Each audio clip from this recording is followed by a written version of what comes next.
working here, please.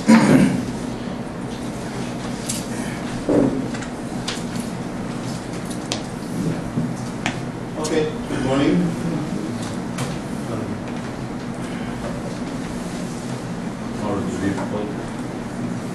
Yes.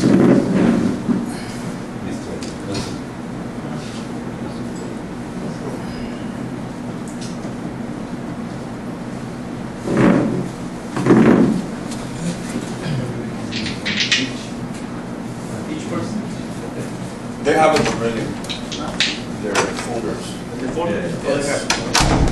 Oh, they have.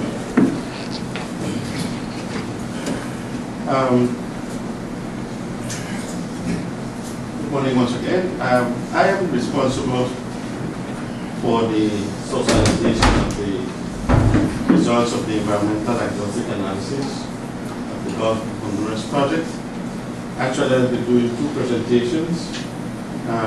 The first one will be environmental diagnostic analysis, and the second one is on strategic action.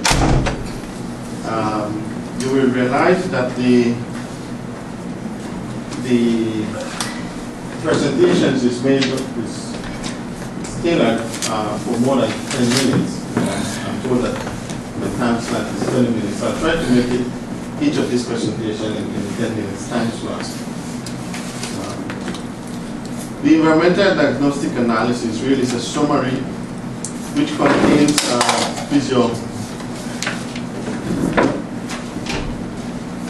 first slide.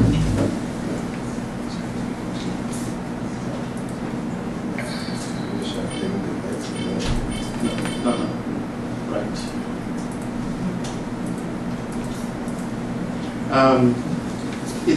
It's a whole detailed information that was presented earlier by the project director, Mr. Munoz. But basically, it contains physical, biogeochemical, socioeconomic, and legal information about the Gulf of Honduras. As I said, it's the result of extensive research that was done within the Gulf by recognized, internationally recognized methodologies to ensure the good quality of the results.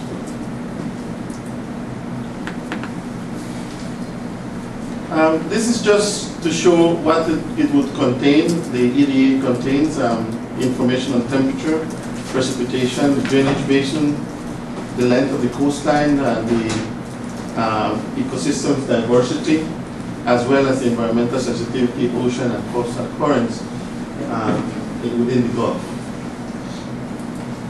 It also identified the major, if you go back please, one slide.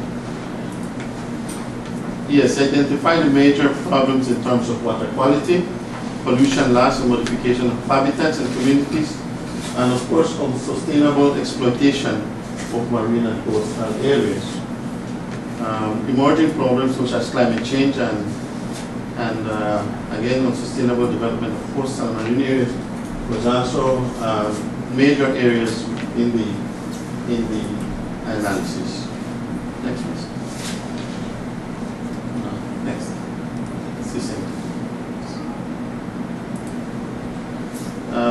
This has been mentioned earlier, the COPATRAM and CCAD and the Regional Program Coordination Unit based in Cortez.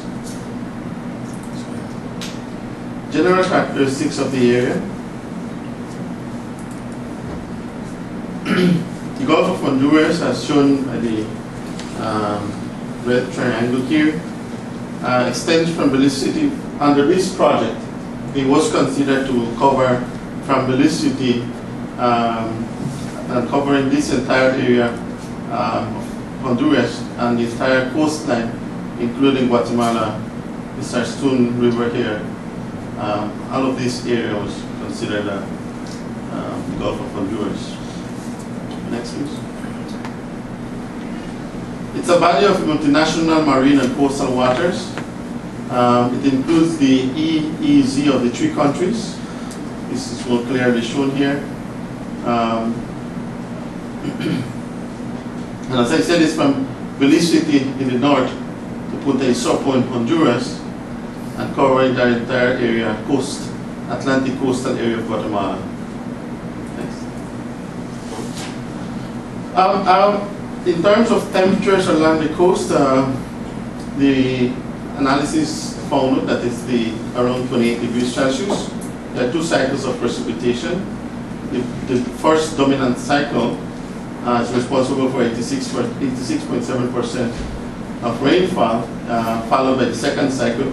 This one is the rainy season, and the dry season is responsible for just over 8% of the total rainfall. Average start date of the dominant pattern is around mid-May, decreasing around mid-July. And the Caribbean Sea, this is something that was very important, it was highlighted in the document. It's affected every year by tropical storms and hurricanes, and a lot of them passes through the Gulf of Honduras between the period June 1st to end of November, more or less. In terms of the characterization of the drainage basins, this square in red is just showing the Sarstún River, which is shared between Belize and Guatemala, has a drainage basin of 2,218 square kilometers, and the Maya Mountain Basin is just under 6,000 square kilometers. But I want to show you this in comparison to the drainage basin, for example, of the Motagua River, which is shared between Guatemala and Honduras. It's over 12,670 square kilometers. And the Ulloa River, this is on Honduras. Ulloa.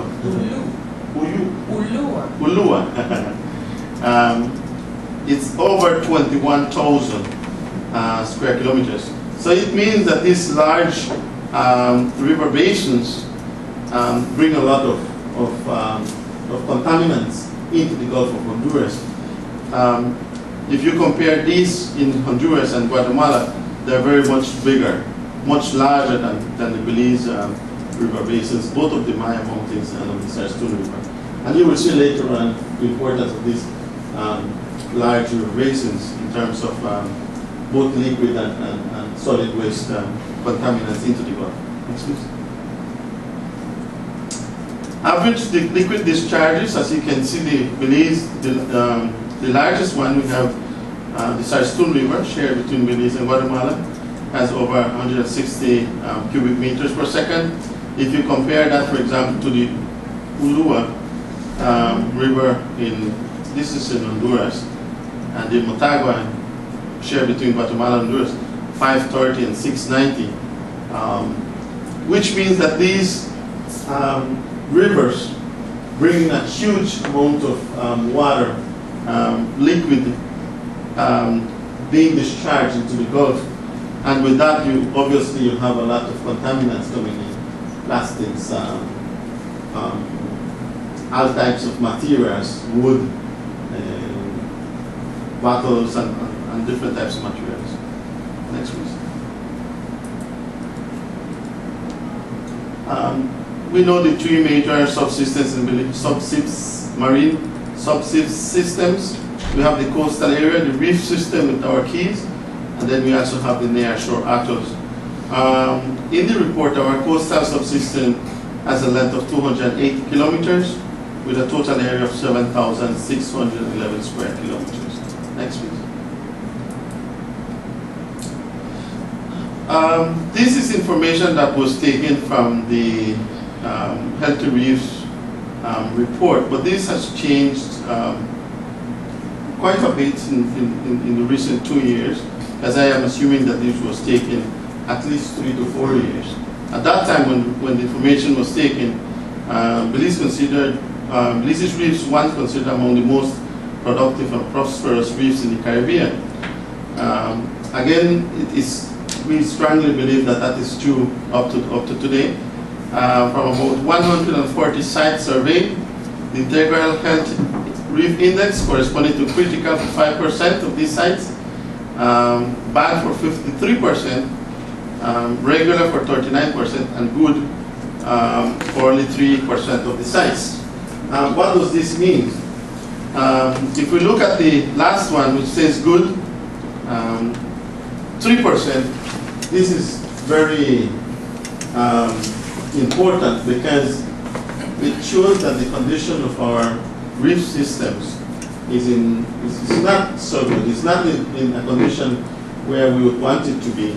And even though this has improved in recent years, in fact, the last assessment report that was produced shows that this has increased just a bit. So this is something that we need to consider because of these large amounts of liquid and solid waste being pumped into the Gulf of Honduras. It has, to some extent, it has an effect on the coral reefs of Belize.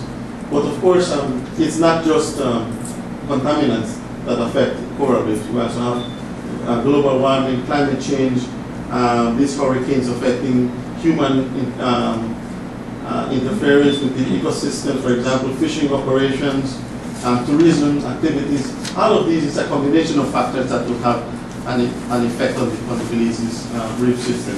Next, please.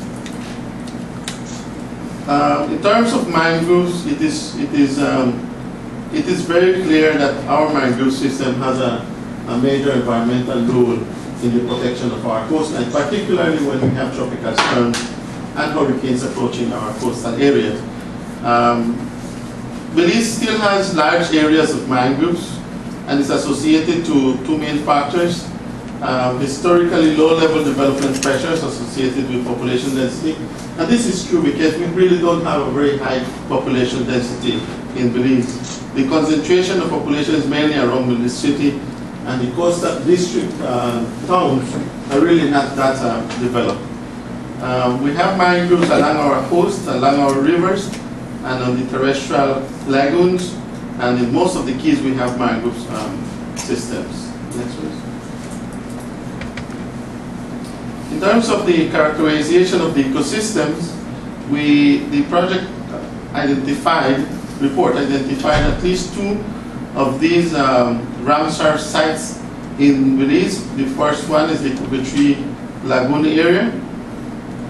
This was identified as a Ramsar site, or characterized as a Ramsar site, sorry, in 1998. And in southern Belize, we also have the Sarsunte National Park, which is also a Ramsar site since 2005. If you look at, for example, in Guatemala and Honduras, there are a number of other Ramsar sites as well. Next, please. In terms of this environmental sensitivity, this is for not just for Belize. This was for the no, I'm sorry. This is strictly for Belize. And if you look at, for example, the conservation features, you have the reefs, you have mangroves, seagrasses, sandy beaches, you have estuaries and coastal lagoons, reef fish aggregation sites, manatee habitats, sea turtle nesting sites, seabirds nesting sites, crocodile nesting sites, whale, shark feeding sites. If you look at the prioritization targets for conservation, the project identified quite a couple of these as priority areas. If you look, for example, at whale shark feeding site, it had an average value of 80, which is one of the highest values. Manatee habitats has 71.2. And then you also have seagrass beds, 62.5, and then the reef structures has also higher, along with the mangroves, of higher average values. So what this means is that these are the areas that were identified as priority areas for conservation. All right. So that's basically what this is saying. Next, please. Next, please. Okay, just return one more. Just go back one more. Okay, this is important. In terms of the pollution, an environmental campaign survey was carried out. Various sampling locations were identified in Belize and in the other countries as well, not just in Belize. What is important though is that the analysis of these water samples and of tissue samples of an indicator species that was chosen. In this case, it was the white grunt fish. I will show you later on what were the contaminant levels that were identified in both in the water column, in the water samples, and in the fish tissue samples. All right, both of these are associated with the coral reefs of Belize as well. Next, please.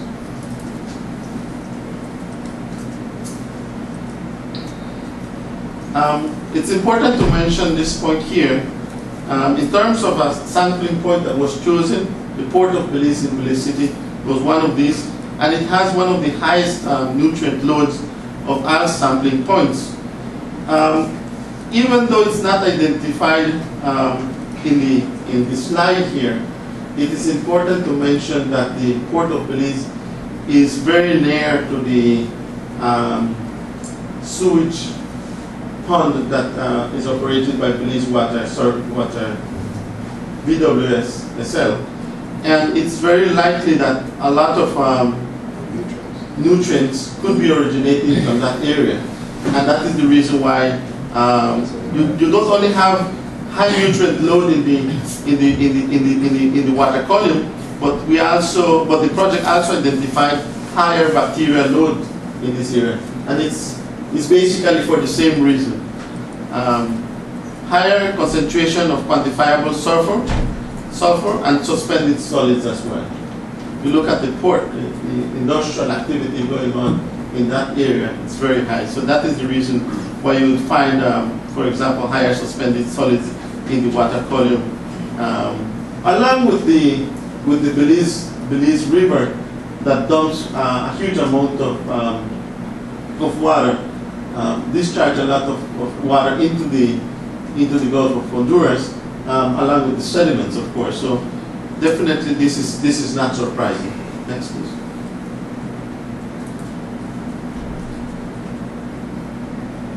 In terms of arsenic concentration, which is this is very important because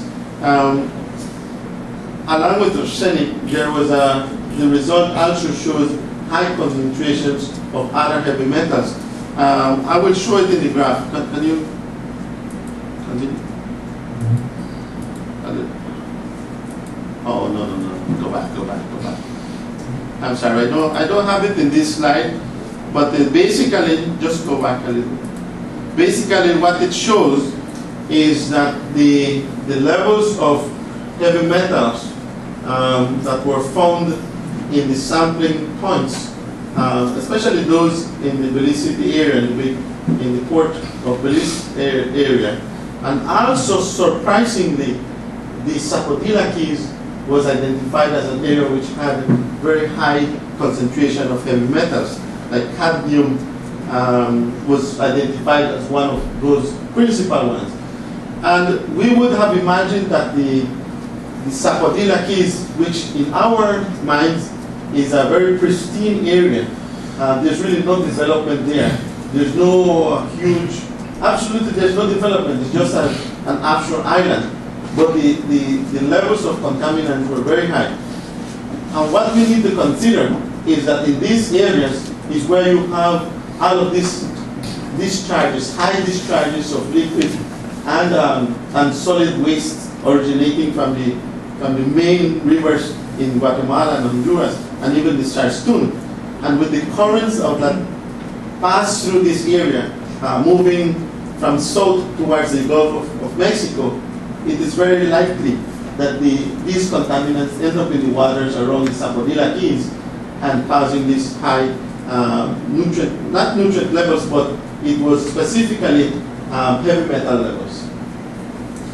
The priority problems were identified, or as I said, was mainly water quality, pollution, and in terms of pollution, we could remember a few years ago, and in fact it has happened not only once, but it has happened modern ones, where you have garbage, plastics, wood material floating and coming into the, and drifting onto the coastal areas, for example, in Plasencia and in Punta Gorda. And most of these materials, when the people from the Department of the Environment looked at it, it's originating from Honduras and from Guatemala. So it means that a lot of their contamination is actually ending up in our Belize's coastlines, right? So this is the reason why there's a need to look at this marine pollution reduction at a sub-regional level, because it's not just Belize creating contaminants and putting contaminants into the Gulf of Honduras, but it's the other two countries that share it with us. Loss and modification of habitats and communities was also identified as a major problem. Unsustainable exploitation of living resources, including our marine resources. In the south, we have, for example, main fishing ground for lobster and polk, and for a number of species of finfish species that are of commercial importance. Those are my priority problems identified. Unsustainable developments such as industrial or hotel development and tourism development activities along the marine and coastal areas was also a priority problem. The issue of climate change was identified as an emerging problem, because it's something that does not occur overnight, and every year we see that climate change is having an impact, not just on Belize's marine ecosystems, but also on our land or terrestrial ecosystems. And this is something that will need to be challenged or will need to be addressed, if possible, at a sub-regional, regional, and global level. Unsustainable development of marine and coastal areas, as I said, this is the same thing here, is also identified as an emerging problem that should be addressed at the sub-regional level. Next, please. Okay, that's it. Okay, and in a nutshell, the major problems that were identified were associated with port and maritime activities and operations, were industrial and domestic liquid and solid waste discharges. In the ports of Belize City and Big Creek, there are no dredging activities at this time. Well, when that project was written, when that report was written, we know that today there is dredging activity going on at the Big Creek port, right, Mr. Ariel? Yes. Environmental issues associated with shipping operations, which have been dealt with by the project director and other previous speakers. Next, please. Okay, and in terms of the causal chain analysis, this is the chain that was identified: the problem, the impact, the causes, and the root problem. At the bottom here, we see lack of land use planning was identified as a root problem, and this is not just at the coastal communities level, but also, for example, if you look at Belize City, there's really no major or systematic land use plan for development of the city, and this is a major issue. And this gives rise to the other problems, such as inadequate management of water resources and shortage of water supplies and conflicts of use and so on. Next, please. It's the same thing here. Just looking, the problem being the issue of pollution here. Again, the root problem was identified clearly as lack of land use planning. Could you open the other file, please?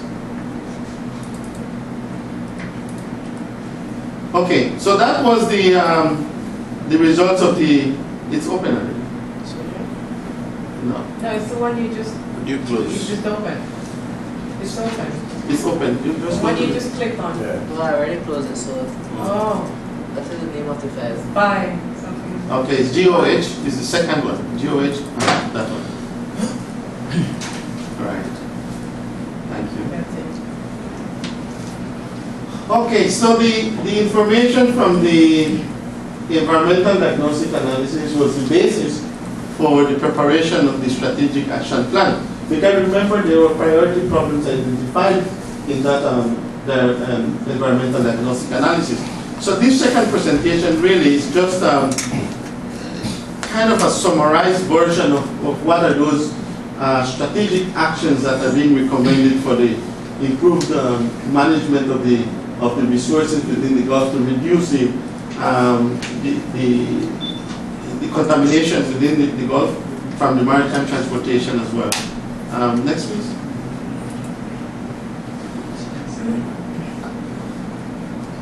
In terms of the strategic action plan being presented, information identifies and characterizes the root causes of priority problems, and it also includes long-term goals, objectives, and so on, operational objectives, priority actions. What is important in this presentation is for me to show what are those priority actions that are being recommended to be addressed in a follow-up project, if there's a follow-up project. And I'm hoping that, as the project director mentioned earlier, that really one of the objectives of socializing these results is really to get the main stakeholders to understand what are the results and how will it benefit us if we were to go into a second phase of the project and to address the priority problems that were identified with the actions being recommended. Could you move on, please? Okay, but before I do that, I just wanted to show you a simplified outline of the methodology that was used for the elaboration of the strategic action plan. And it started with the transboundary diagnostic analysis, the same environmental analysis that I was speaking earlier, which identified the problems. The current status is identified, and then based on that, then the long-term desired status was being proposed, or is being proposed. And based on that, then you have the long-term objectives, and the long-term objectives are divided into the ecosystems quality objectives and the operational objectives, and then you have the priority actions which compose the strategic, altogether these compose the strategic action plan. Next. Okay, we will not go into detail into each of these. I just want to touch here, which is at the very top, and I guess the battery is going down on this pointer. But the long-term objective of the strategic action plan, as you can see, is to promote social and economic development of the Gulf. I'm reading at the very top of the Gulf of Honduras, to improve the quality of life of its inhabitants through the restoration, management, and conservation of marine coastal ecosystems, conservation of biodiversity, and sustainability of their uses and natural resources.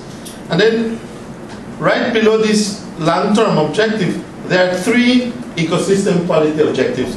One of them is looking at water. Here, this one, the team water. The second one is looking at the conservation of natural resources.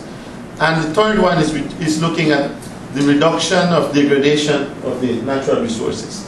And each of these ecosystems quality objectives has its own operational objectives.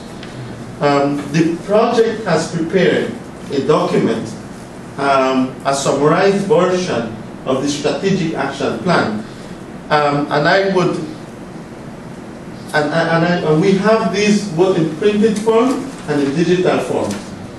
My interest in participating in this workshop is not to go into details into this operational objective, but to look at the priority actions. And those priority actions is what identifies what needs to be done to get to this long-term objective. All right? And next, please. And as you can see, this is the long-term objective. Continue, please. If we look, for example, just at the water ecosystem quality objective number 1, to prevent, the operational objectives will be the first one here, to prevent and reduce inputs of pollutants from point land sources. And this is very and extremely important because, as I mentioned earlier, the levels of contaminants in the Gulf of Honduras is important that we look at it at a sub-regional level because of the amounts of heavy metals, for example, that was found in the water column. And not just in the water column, but also in the tissue of the, remember the white blood I was speaking about? Tissue samples were taken from it. And it means this has a very big importance to the health, for example, of pregnant women and young children, because the heavy metals, there's what we call a bioaccumulation of this into the human body. And what it does really is that a pregnant woman that ingests enough fish, enough dosage of a heavy metal, that unborn child will eventually, before it borns, will eventually develop brain problems, development of the fetus in itself. And I mean, I'm not saying this to cause any alarm, but I'm saying this as something that we need to attend, because if we don't do anything about it, but eventually we could be faced with these situations in the future. To prevent and reduce pollution from maritime port activities, to prevent and reduce adverse effects associated with the introduction of solid waste. This is something that we have seen very vividly in Belize. Remember, I mentioned earlier the large amount of garbage that piled up in front of Placencia and Punta Gorda. This is something that it's in the operational objective number 3, which needs to be addressed by a priority action. And number 4 here is to strengthen the ecosystem, economic and social concept for sustainable management of renewable resources at the watershed level. All right, next please. In terms of the conservation and use of natural resources, the objectives to protect the main species threatened or in danger of extinction, to strengthen the management of ecologically important habitats and their biodiversity. We're already doing some of this in Belize, through, for example, the marine reserves and through the spawning aggregation sites. So to strengthen these activities is something that is important to us. Develop measures for restoration and recovery of fishing stocks and migration of and mitigation of bycatch is also an activity, an objective that has its priority action that we'll talk about just in 2 minutes before my time is up. Next, please. Yeah, Next. yeah. Sure. All right, and the last one, the ecosystem quality objective 3 here, is to reduce degradation of natural resources. And what is the operational objective here? To develop measures for restoration and recovery of fishing stocks and mitigation of bycatch, to develop activities for research, training, awareness, and adaptation to climate change. This is extremely important. Incorporating tourism development projects of port expansion, and in general, any proposed project for construction or expansion of infrastructure in coastal areas, the concept of integrated coastal zone management and climate change prevention. This is something that many of the tourism development projects, for example, are now being developed in Belize, taking into consideration that water sea level is rising, and there's a lot of erosion because of strong wave action, because of strong tidal currents, and through this project, this is being addressed. And as you will see in the priority actions, if you go to the next slide.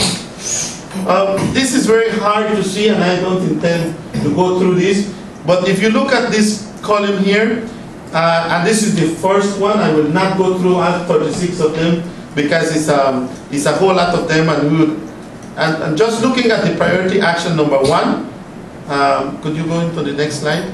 You see, what I will be showing is what is the priority action. Just go back one more slide, please. I'll be showing this as an example of what is in the document, in the summarized version of the strategic action plan, right? But I will be looking at this first one, and I will cover the priority action, what are the activities that are being recommended in this second column, the scope of application, whether it is at the national, regional, or the regional level, and then the temporal scope indicating the time when the activities should take place. Okay? Next, please.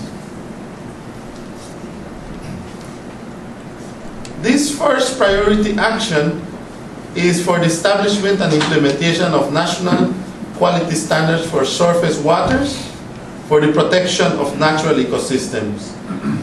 Now, in the last activity we had, a representative of the Department of the Environment pointed to us that we already have standards in Belize, water quality standards, right? Now, it's true, and we agree with it, particularly for drinking water, right? What we don't have, for example, is quality standards, for example, for surface water, the lagoons that we have, for example, the Coquetry Lagoon, just to give you an example. What are those quality standards for surface water, for all the other rivers that we have? Do we want to set standards for ourselves so that we make sure that those conditions of the rivers and lagoons and other water bodies that we have are maintained as healthy as possible? Or do we want to forget that this could get contaminated and someday we find out that there's highest level of contamination originating from some point, land point based contaminant? So this is one of the priority actions that was identified. And as you see, number 1 here, there are 36 other priority actions identified. I will not go through them because this is something that I intend to share with you through the electronic format.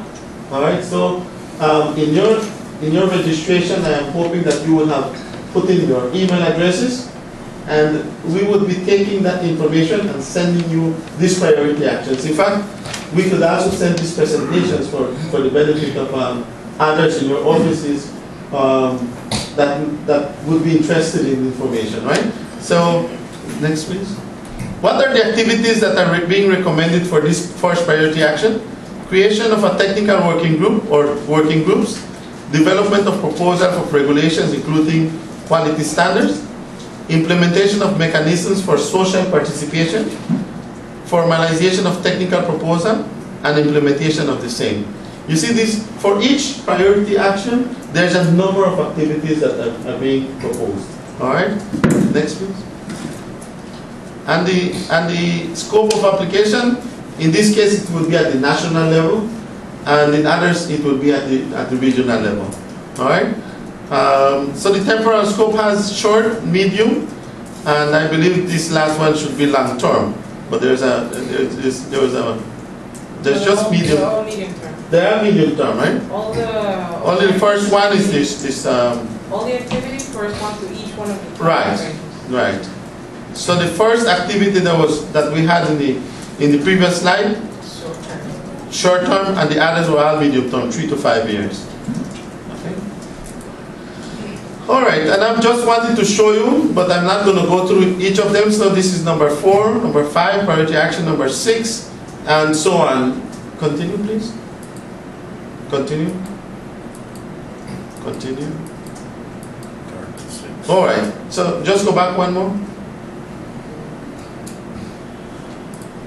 All right. This last one here, priority action number 36, is the creation of a joint technical committee of the Gulf of Honduras, which would be known by its Spanish acronym as INTERGOF. And the scope of application is regional, and the temporal scope is short to medium term, 1 to 5 years. I'm sure that you would be interested in looking at what are all these priority actions identified more in detail, right? Due to time constraints, my time slot here, I'm not able to do that. But basically, that is my presentation. Thank you.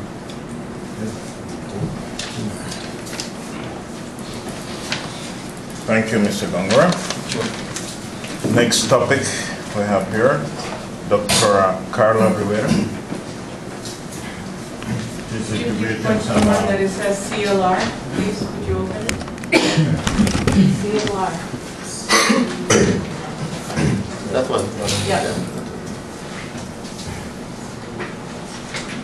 And please prepare your question for Mr. Gongora and Dr. Rivera.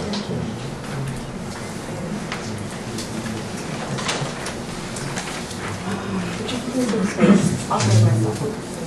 This is for you. Can you please get that one for me? Of course, sorry. Three, we're three there.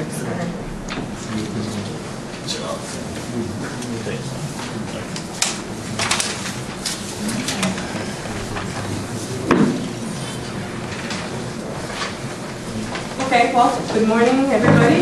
My name is Carla. I'm a consultant for the Gulf of Honduras project. Thank you for being here. I'm going to present you a very quick approach to a consultancy that is a complement to a few initiatives that the Gulf of Honduras has already made on what we call environmental management. The Gulf of Honduras project is per se an environmental management project. So what I'm going to do is just to go down on the focus to the ports, environmental management, and the what we call pollution measure control, and how this has evolved through the years, what is the situation today, and how we can improve. So really, the consultancy is going to be focused on the ports and to have instruments that are going to help you improve your environmental management overall. So let's start. If you have any questions, you can just write them down, and we're going to continue. Of course, you know who is in charge institutionally on the Gulf of Honduras project, as well as this consultancy. It is important that you remember that this instrument that is going to be left from this project is going to help you improve your own practices and understand that environmental management systems are sort of like the accompanying safeguard policy, practice, or whatever you want to call it, for each activity of development. So you do productivity with sustainability. And some people would say, well, that's impossible, but we have proved many times that this is not the case, that we can make sustainable development in ports, and especially in coastal zone management, achieving what we call sustainable development. So this instrument is going to be afterwards institutionalized by, of course, the coordinating unit, the COCATRAM, and the CCAD. Well, you already know these objectives. They have been placed in for you twice today. But I want you to pay attention to the implementation of the strategic plan. What I'm going to try to achieve in this consultancy is something that will help achieve or implement a few of the strategic objective activities that has been established through the strategic plan. Okay, out of all the specific objectives of the Gulf of Honduras project, this project or this study corresponds to these two main objectives, even though it helps all of them in overall. Remember that environmental management has one single approach when implementation is done, and that is everything is integrated. Okay, you cannot separate the sea from the coastal terrestrial zone, you cannot separate your vessel from your produce, or you cannot separate human beings that live nearby from your own infrastructure. So you have to have this holistic approach and understand that whatever you do to develop the economy of a specific area in your coastal zone will also have to be controlled so that it doesn't impact the other conservation elements that we call. So the first one is to develop a long-term capacity, okay, to create information. As you've seen, there's already an information database system that is prepared. There's already a platform. So through environmental management systems, we create what we call monitoring campaigns or monitoring programs, as well as environmental management protocols that will help every single process that you undertake in your port activities to a very sound and safe outcome, okay? So this is very important because it will help you have this kind of information that is fresh, and it will help you also plan your activities. And whenever something happens, say for example an oil spill, a grounding that is very difficult to manage, then you will learn from it. And we'll give you our port example 4 years ago, and how we have learned from that experience, and we have sort of made what we call environmental management controls in order to prevent disaster. And the next one is to implement environmental management systems in all 5 ports located in the Gulf of Honduras. Up to date, and I have assessed only 3 of them, we do not have environmental management systems. Though we have environmental control measures. They have been isolated, some of them have been forced by disaster, some of them have been forced by need, and others have been forced by law. Okay, state law and international law. And we're going to see, we're going to figure out this, how this works in your ports through this study. The study will assess all the ports, including, of course, Big Creek, that is up there. And as you know, Big Creek is particularly important in this network due to the fact that you manage more than 8,000 barrels of crude oil, okay, per day. For example, Santo Tomas manages, due to its size, more than 12,000 or 18,000 sometimes per day barrels of crude oil. So as you see, the sensitivity within the ports and the activities they do vary. And depending on that, there has to be what we call a specific environmental management system. We do not understand usually what is a system, and a system is simply something that you do in your operating activities, as washing your teeth, for example, and washing your hands. So you know that if you have crude oil, you have all the prevention measures, or the pollution prevention measures, as part of the process, but not as something that will only be implemented when you have an accident and you have leaks. No, you do them as a habit. So systems are not very easy to incorporate, but they take a while, and that's where we're trying to find out. How are you working? What is the situation, the status at which you're working? If you have any control measures that work for pollution, for water safety, for navigation safety measures, and for, of course, any kind of contingency. So here are my objectives, and let me read them to you so that you can understand in order for you to address this questionnaire that I have given you. The first one is to see if you have environmental management systems in any sense. The second is to identify all the measures that you implement daily in your operation.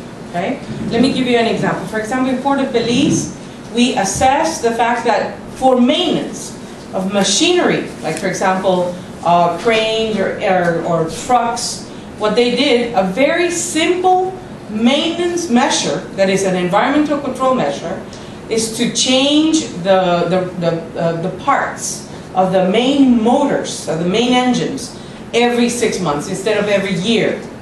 With that, they reduced 22% of their oil leaks on port. That, gentlemen, is an environmental measure. It should be part of a program called, for example, Oil Leak Reduction in Port of Belize. The program has that activity. Just the fact that you invest a little bit of more money to have the parts being replaced makes you reduce pollution. And that way also, you have to clean less. You have to clean less, and your machines work with more efficiency. You're faster, you're quicker, and you earn more money, and you produce more. See, so this is what we call environmental management that becomes what we call a clean production. So you are an entity, you are an enterprise, and you must work with coherence with the environment, saving money, producing more, and being sustainable. The next one is to make a I'm going to compare all the ports and its situations in the environmental aspects with navigation safety, as well as any kind of pollution measures that you have implemented. And I'm going to say, well, I'm going to make like a scale and say, well, Port of Belize has a moderate capacity, you know, is working moderate capacity environmentally wise. Port of Big Creek, so forth, and so on. So each of them are going to be compared in order to assess the risk that you are imposing on your own natural resources. The next one is to analyze the effectiveness of all measures, safety measures, coastal pollution control measures, port environmental management systems, and in the whole Gulf. And then prepare proposals to improve. I'm going to prepare a proposal for each port in each country, how to improve all these systems. If the systems don't exist, I will make a standard design and give you sort of like a formula how to adapt it to each port. How am I doing this? Well, I'm going to every port, making consultation. Also, in the case where the coastal zone is very long, okay, I go to the groups and we make direct interviews. For example, Guatemala, that has a vast country, and it has also a very ample institutional framework. What we have done is direct interviews. And then we also have focal groups. In Honduras, we have done a lot of focal groups. And I will give you some of the hints that I've done, some of the results that I've had till now. Focal groups are very rich because they give you a lot of information that sometimes in these workshops we don't have the time to discuss, but it's very rich. And then, of course, workshops like this one, and the opportunity to fit into your schedule, to your agenda. And that's what we're doing. And what I'm doing basically in all the three methodologies is just giving this questionnaire adapted to each case, and we fill it up if possible. I also send it by email so you can expand in any issues that you want. So the final product is an action plan that tells you, or that tells the countries how to implement this improvement measures, how to improve environmental management systems. Finally, the regional consensus has to be reached. What does this mean? Well, I am going to give a proposal that the project is going to assess. You will assess it, okay? And I'm going to tell you how do we get to this regional consensus. The first one is I'm going to create the proposals for each country, and I'm going to give it to the project. And the specialists are going to review it. That is the document amendment number 1. After this, I'm going to send it to you by email before I try to put you in a meeting so that we can discuss it in a workshop, national workshop. So I'm going to send it to you. You will also review it in a week perhaps, and then we're going to go into a workshop. Okay? Each country will have a workshop. If there are 2 ports, we will have, of course, only one, unfortunately. Perhaps we're going to do it in Port of Belize or here. It depends on your decision. And then once we have seen the document, we have said, we don't like this, I don't think this will work, I think this will be better, and we refine the proposals, then we go to amendment number 2. And after that, we just make a final draft that the project will be institutionalized by the COCATRAM, right? And that is something that will happen like in June. I'm going to give you the timing right now. Right now here, I'm doing the research. This is my first approach to Big Creek, though I have seen some key stakeholders in other activities. Then we have a report preparation. It's the first draft by March. Then we work into the socialization period. You will have the document before this occurs. And of course, you have a final draft all ready with your documents and feedback. Okay? So that will be the time frame. As for now, I can tell you, our ports are not big.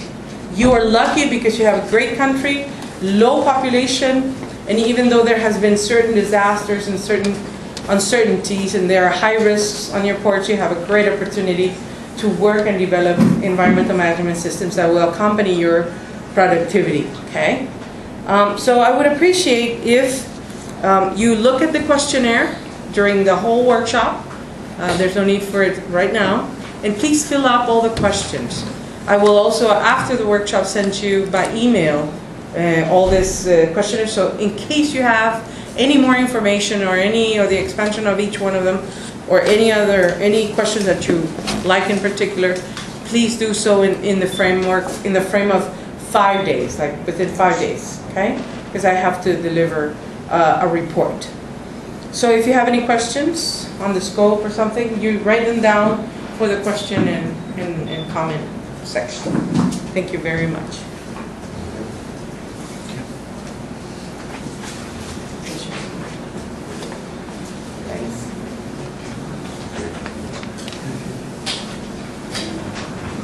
Thank you, Dr. Rivera.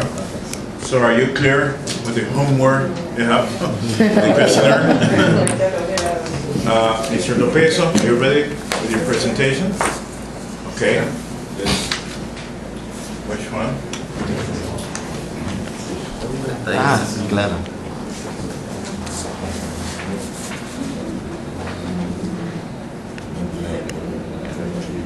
That's report.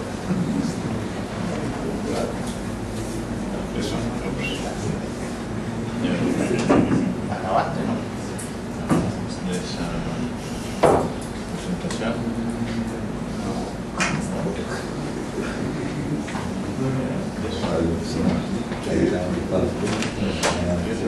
presentación. Eliminación. Okay. Yo mismo lo hago.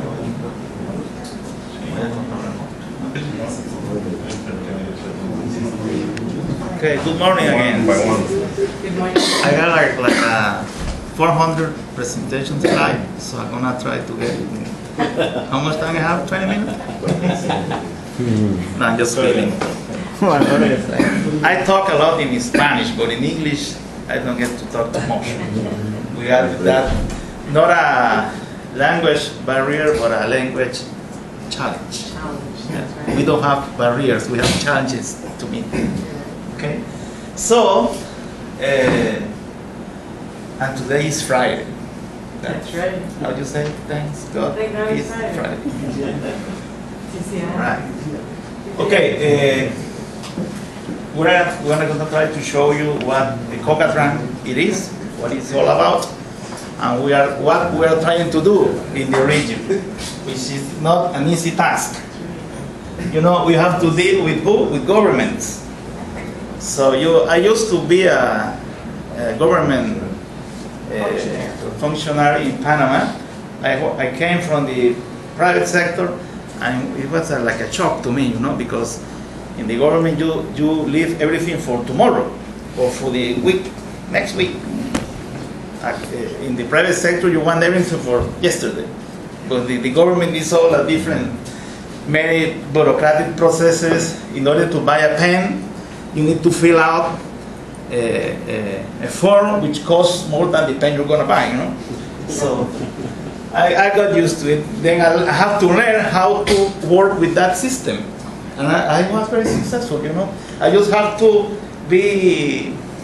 have good relations with everybody. So you go to the functionary and you just try to fall in love with that person, you know, just to get what you want to do. That's the secret formula for that. And you know what's another secret formula? You have to be persistent. Exactly. We call it in Spanish, we have to be necio. Necio in English, how it will be? Nagging. Nagging. You have to be nagging, like my sister. I have to be nagging. I have a very nagging sister, you know. But with a very positive nagging. Yeah, positive nagging. Yeah, that's right. Not to get in conflict with the people. So Cocatran is a organization from the SICA, in Central America Integration System. We are not alone by us only. We have to abide. We have a board of directors conformed by Minister for Transportation in Central America. We respond to the Council of Ministries of Transportation, or we try to respond to them whenever they give us an instruction. No? And we focus especially on the maritime and port development of the region. And very important, we also execute a technical cooperation program with IMO, with the International Maritime Organization. We have a program, a 2-year program for $350,000 every 2 years in order to make seminars and courses on, especially on maritime conventions. No, in the last 12 years, we have channeled through COCATRAN, IMO have channeled through COCATRAN more than $1.2 million in Central America. Only country members of COCATRAN. Now, this is our geographical scope. As you see, we still miss Belize in COCATRAN. We have been, from the new administration in COCATRAN, every year we try to convince Belize to get into COCATRAN. You know, probably we have a barrier, a language barrier in here, because most of the training that Belize does is through the Caribbean. In fact, IMO has Belize in the Caribbean framework, not in Central America, because of the language challenge we have here. But anyway, for the last 4 years, every single year, we have tried to get Belize into COCATRAN. We have talked to the Vice Minister of Transportation, to the Belize Port Authority, to the port terminals, in order to see how we find a formula to get Belize in COCATRAN, which right now, Belize is taking advantage of COCATRAN without being a member. No, so probably will that be the cause? I don't believe so. We have a technical problem, which is, I believe, is an annual fee. It has to be paid to COCATRAN, so that's the real obstacle we have here.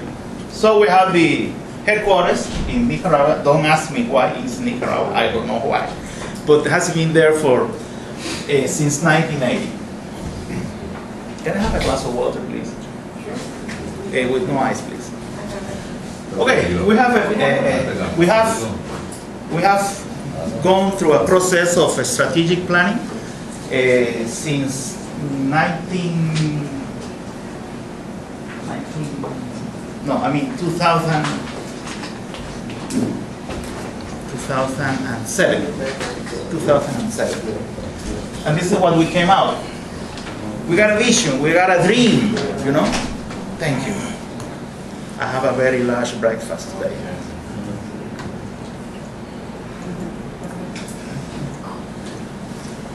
It's not from last night. It's breakfast.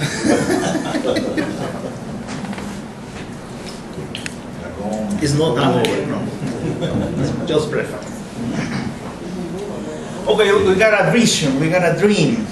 We want to try to maintain the organization, COCATRAN, as a leader on executing, promoting the maritime and port policies environmentally sustainable to move first Central America in a competitive and integrated region within the international maritime trend. It sounds good, right? It sounds beautiful. Yeah. And you see, we place a very important effort on this right here, on the prevention of pollution on the marine. And how do we try to accomplish this vision? Well, we identify, promote, and impose strategies, policies, and actions which contribute to the development of maritime trade in the Central American region within the international maritime legal framework. We identify actions that have to be done. Once we identify, we promote them. But sometimes we have to do this to impose. We have to go ahead and say the maritime administration, hey, mister, you have to do this, please, do it fast. Are you taking 10 years to do a national contingency plan? It can be done in a year, or at least a preliminary national contingency plans. We're talking about some of the countries Listen, in Central America, 3 years ago, only El Salvador has a national contingency plan in all the region. Then after 3 years of doing that, nothing happened. So we have to make some technical assistance. We began with Guatemala, which was a little bit ahead of the rest of the countries, and Guatemala finally approved the national contingency plan 2 years ago. Now we are trying to impulse Costa Rica, Panama, Nicaragua, Honduras, in order to do the contingency plans, among other things we have to promote. This is more or less the main activities we have. Of course, you know about the Gulf of Honduras project. We have a project called Mapping Maritime Routes of the wider Caribbean region. And you can get it in the webpage of COCATRAN. You get it to COCATRAN webpage, and there is a link, and you can see all maritime routes of this Caribbean. No, how many vessels, types of vessels, and TEU capacity in all the wider Caribbean region, which is the Caribbean coast of Central America, the Caribbean island, the north part of South America, and Gulf of Mexico. With maps and all technical information, you can get it there. You don't have to register, just register with a username, and you put your own password and just get access to the information. The information has, we update the information every 2 weeks. So you got a very updated information on the system. Only just regular services, you know, container ships. We still don't have the tankers and the tramp services. We don't have those yet. We are promoting a short sea shipping in Central America, and we help getting a technical cooperation with the International Development Bank for $1 million to make a feasibility study for short sea shipping in the region. It's being coordinated by Panama Maritime Authority. It started like 5 months ago. It's supposed to get the conclusions. Well, they applied for a 3-month extension because countries are not providing with the right information of cargo in the region. So we have to make an extension of 3 months. I believe we're still missing the information from Belize also. Only El Salvador provided with the information that they need. We have a maritime and port strategy with the corresponding action plan, no, in order to deal with the development of the region. I mentioned this before, and this one right here, which is the national contingency plans. We have a compromise with IMO to produce a regional contingency plan. But since we don't have the national plans, we cannot go ahead and do it. So that's why we are making efforts, great efforts, to produce the national contingency plans. And we have found out that one of the biggest problems the countries have in developing the national contingency plans, those are the sensitivity maps.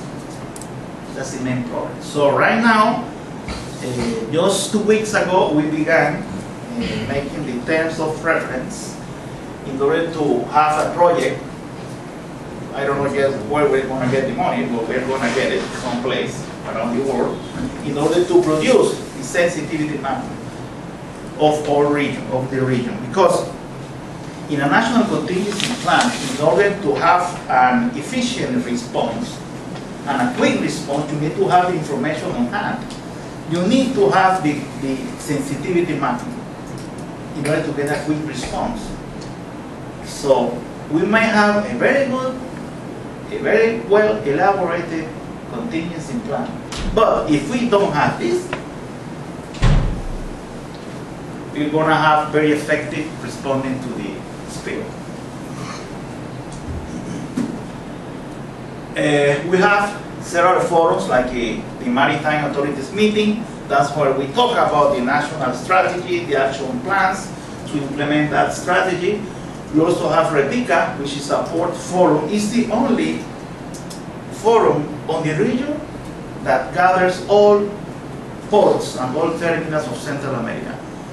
Gustavo Carrillo has been in the REPICA several times. No? We also have the statistic network. We produce every year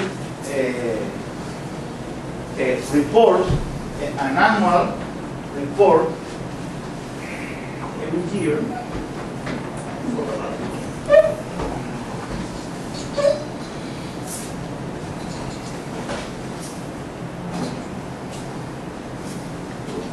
Well, I got some CDs there. No, it was a CD. We produce an annual report from the statistical information for all the terminals. And every 3 months, we also have an electronic report on the web page of the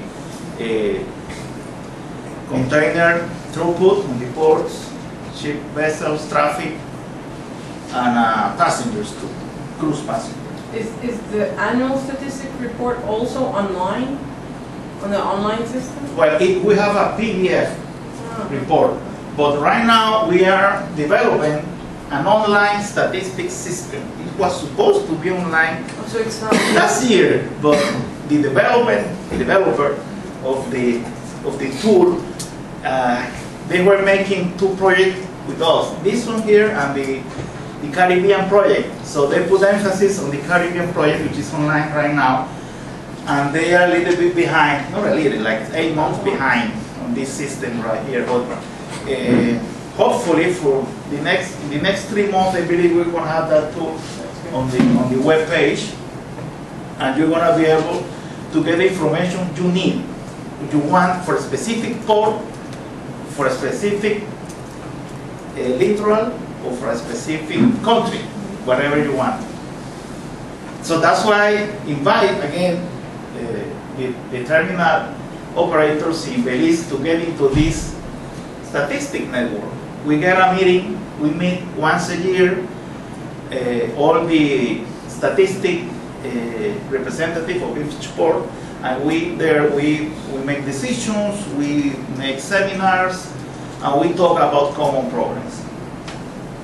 This one here, we had a hydrographic regional committee. We all know that the nautical charts are obsolete in all the regions. We have, in order to have an updated nautical chart, it should be no older than 5 years. And we have nautical chart like 10, 15, 20 years. 32 years. Huh? 32 something. Yeah, something like that. 30. It varies according to the country. So right now, with the help of EDAS, we have produced a project in order to get some funds to do an action plan in order to update these nautical charts. We have placed an institution who have the funds to get the study, and we are including Belize 2 in that study.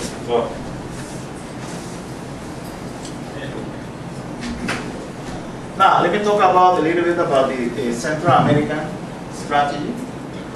You see, it was approved by the Council of Ministers in May 8, 2009. It was signed by the Ministry of Transportation of Central America. And one of the resolutive part, it orders COCATRAN to make efforts to put into practice this strategy and encourage government institutions to take actions to effectively comply with this strategy. It's almost like a mandatory for the countries in Central America to do it. And this is very well aligned with what COCATRAN does. No, we have a vision for the Central America region to be competitive and an integrated region within the international maritime trade. That's what we're trying to do with the region. No, and develop the maritime sector in compliance with the regulatory framework and international standard. These are the main components of the document strategy. We have a maritime transportation, ports, a community maritime policy, which we don't have anything about it, nothing at all on this, not even individual countries or the national or the regional sector. We also take emphasis on maritime administrations, training and education, and the marine and coastal zone. So these six components tries to cover everything we have to do in the sector, in the maritime sector in Central America. We have placed some strategic objectives, no? Competitive and integrated region, no, in the area, promote port development to transform Central America into a regional logistic platform. That's what we're trying to get into. In order to be a regional logistic platform, we have to do this port development. But a regional port development, so far, port operation of port planning has been very individual, very national. Most of the time, countries do not take into account the neighbor in order to make a project or a port expansion. You have to take into account what your neighbor is doing, so you don't have duplicity in infrastructure. And this is very important. Installation of social and economic growth of production and progress for people, not only the business sector, not only the private sector, but we have to create opportunities for the people, in order to have a better life on these countries. And for sure, with environmental protection on mind.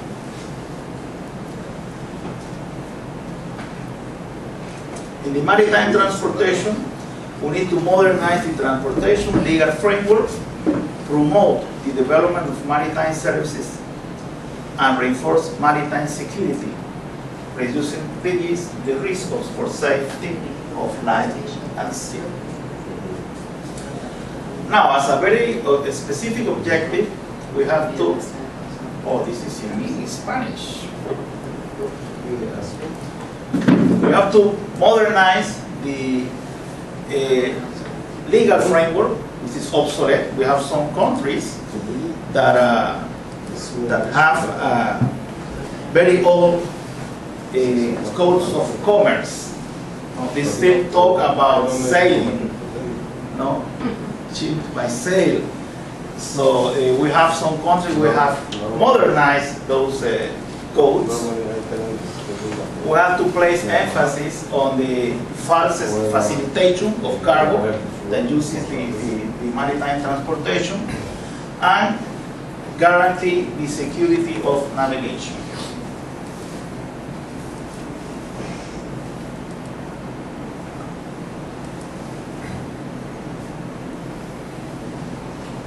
Right here. This is the English. Okay.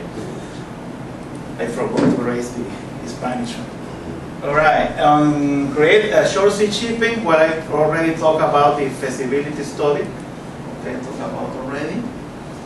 The confirmation of the Regional Hydrographic Committee. Right now, all countries have the terms of reference. They're studying it, and we're going to have a virtual meeting in about 10 days. Once we got the approval of all the representatives, we're going to take this to the Board of Directors of COCATRAN, and then to the Central American Integrated Bank in Honduras. Okay, according to what we have researched, Panama, El Salvador, and Honduras have made important improvements on their legal structure And right now we are providing technical assistance to Costa Rica. They want to make a new legal framework on the maritime school. This is what we do every day, to promote the approval and implementation of maritime conventions. The easy part, and it takes time, is the ratification or the approval by the Congress for this convention. The hard part is to implement the maritime conventions. So that's why we do seminars, training on how to implement those conventions. Listen, this is how we are doing in the region. These are the different instruments, maritime conventions, protocols, etc. And Belize is not doing that bad. It's second after Panama. Well, that's because Panama and Belize have an open ship registry. They have to comply with those regulations. You need to have the flag state on the seas. But you see, there are some very basic maritime conventions, like SOLAS, which is a basic convention.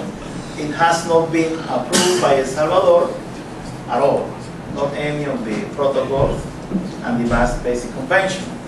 So, do you wonder how long are you going to wait? How much are you going to wait? Why is it taking you so long to approve or to ratify a very basic maritime convention? Because of SOLAS, you got the ISPS code and all other instruments you have to abide. This one right here, we need the SPCW convention in 3 countries.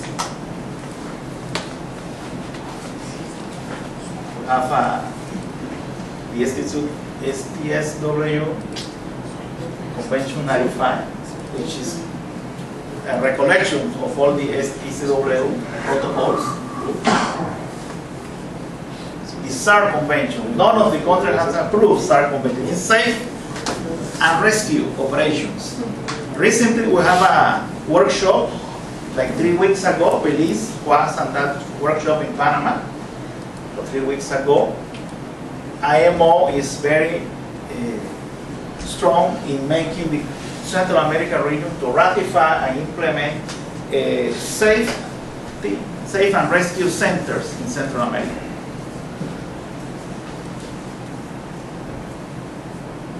The falses in the scene, we have done about 4 workshops of falses in the scene in the region, and still have 3 countries, Belize is one of them, Costa Rica and Guatemala, for the falses in the scene.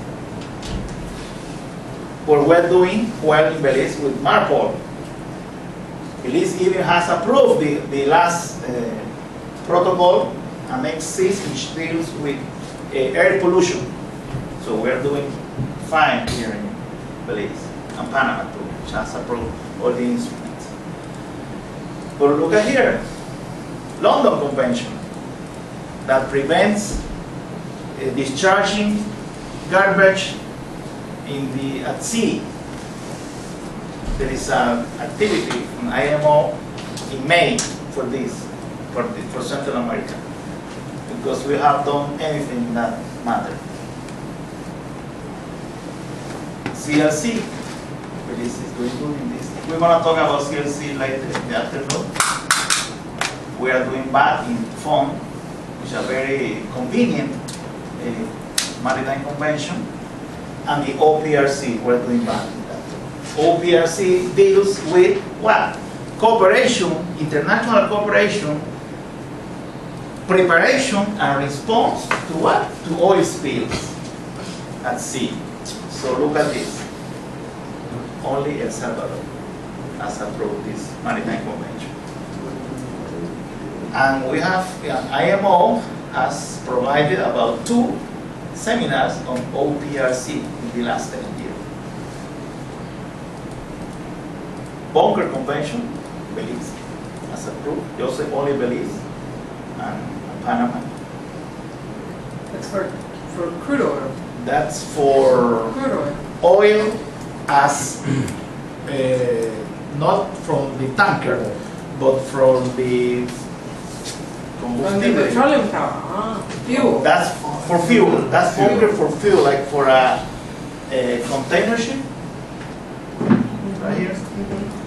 The one for tankers is this one right here, the fund right here. We'll talk about that in the afternoon.